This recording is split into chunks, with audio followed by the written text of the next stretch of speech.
akan membahas materi tentang pemanfaatan sumber daya alam. Silakan simak pembelajarannya. Potensi dan pemanfaatan sumber daya alam. Kita lihat peta konsepnya. Di sini ada pengertian dan pengelompokan, lalu dan potensi. Kalian lihat dan perhatikan.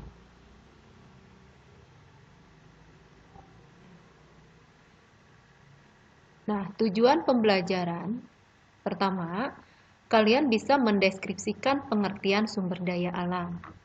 Yang kedua, mengidentifikasi pengelompokan sumber daya alam. Ketiga, mengidentifikasi potensi sumber daya alam.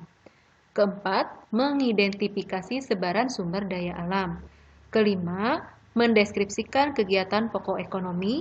Dan keenam, kalian bisa mendeskripsikan pemanfaatan sumber daya alam.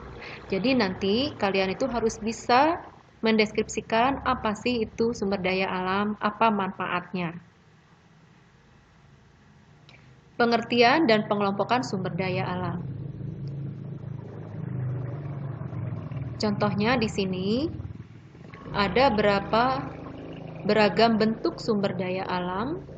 Ada pertanian dan ada juga laut sebagai sumber daya alam.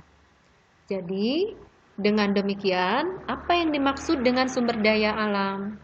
Sumber daya alam adalah semua bahan yang ditemukan manusia dalam alam yang dapat dipakai untuk kepentingan hidupnya. Sumber daya alam juga dapat dikelompokkan berdasarkan kemungkinan pemulihannya, materinya, dan habitatnya. Sekarang sumber daya alam berdasarkan kemungkinan pemulihan.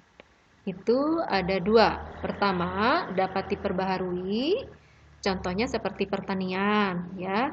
Itu dapat diperbaharui.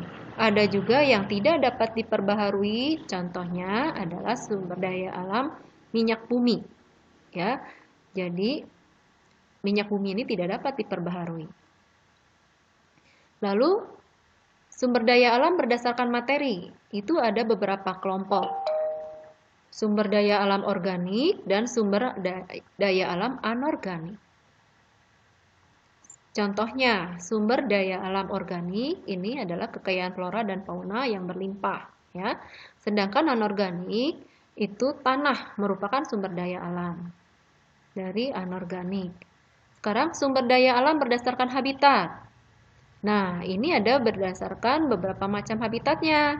Pertama, sumber daya alam terestris, yaitu seperti perkebunan teh. Yang kedua adalah sumber daya alam akuatik. Contohnya adalah perairan. Sekian anak-anak, kalian tugasnya untuk kali ini membedakan mana yang masuk ke sumber daya alam yang dapat diperbaharui dan mana yang masuk sumber daya alam yang tidak dapat diperbaharui.